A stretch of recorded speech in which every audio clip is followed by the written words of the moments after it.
ಮೊದಲನೇ ಪದ ಎ ಮತ್ತು ಸಾಮಾನ್ಯ ವ್ಯತ್ಯಾಸ ಡಿ. ಈ ಕೆಳಗಿನ ಸಮಾಂತರ ಶ್ರೇಣಿಯ ಮೊದಲ 4 ಪದಗಳನ್ನು ಕಂಡುಹಿಡಿಯಿರಿ ಅಂತ ಪ್ರಶ್ನೆ ಅದ.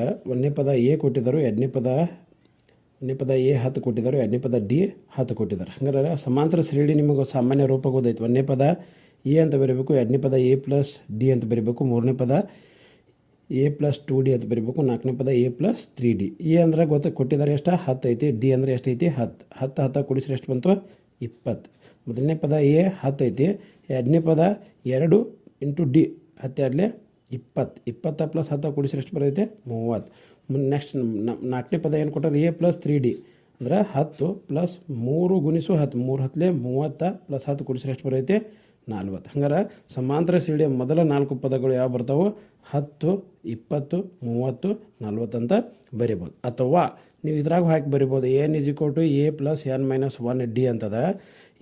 ಎನ್ ಅಂದ್ರೆ ಮೊದಲನೇ ಪದ, ಎ ಅಂದ್ರೆ 10, ಡಿ ಅಂದ್ರೆ 10 ಕೊಟ್ಟಿದ್ದಾರೆ. 10 ಪ್ಲಸ್ 1 ಮೈನಸ್ 1 ಗುಣಿಸು 10 ಅಂದ್ರೆ ಇಲ್ಲಿ 1 ಮೈನಸ್ 1 ಮಾಡಿದ್ರೆ 0ನ ಬರ್ತೈತಿ. 10 0ಲೇ 0ನ ಮೊದಲನೇ ಪದ 10 ಬರ್ತೈತಿ. ಅದೇ ಥರ 2 ಮೈನಸ್ 1 ಮಾಡಿದ್ರೆ 1 ಬರ್ತೈತೆ. 10 1ಲೇ 10, 10 ಕೂಡಿಸಿದ್ರೆ ಎಷ್ಟು ಬರುತ್ತೆ 20. ನೆಕ್ಸ್ಟ್ ಅದೇ ಥರ ಮೂರನೇ ಪದ ಎನ್ ಮೈನಸ್ 1 ಅಂದ್ರೆ 3 ಮೈನಸ್ 1 2 ಬರ್ತೈತಿ. 10 2ಲೇ 20, 20 ಪ್ಲಸ್ 10 ಕೂಡಿಸಿದ್ರೆ ಎಷ್ಟು ಬರ್ತೈತೆ 30. ಹಂಗಾರೆ ಸಮಾಂತರ ಶ್ರೇಣಿಯ ಪದಗಳು ಯಾವ ಬರ್ತಾವೆ 10, 20, 30, 40 ಅಂತ ಹೇಳಬಹುದು.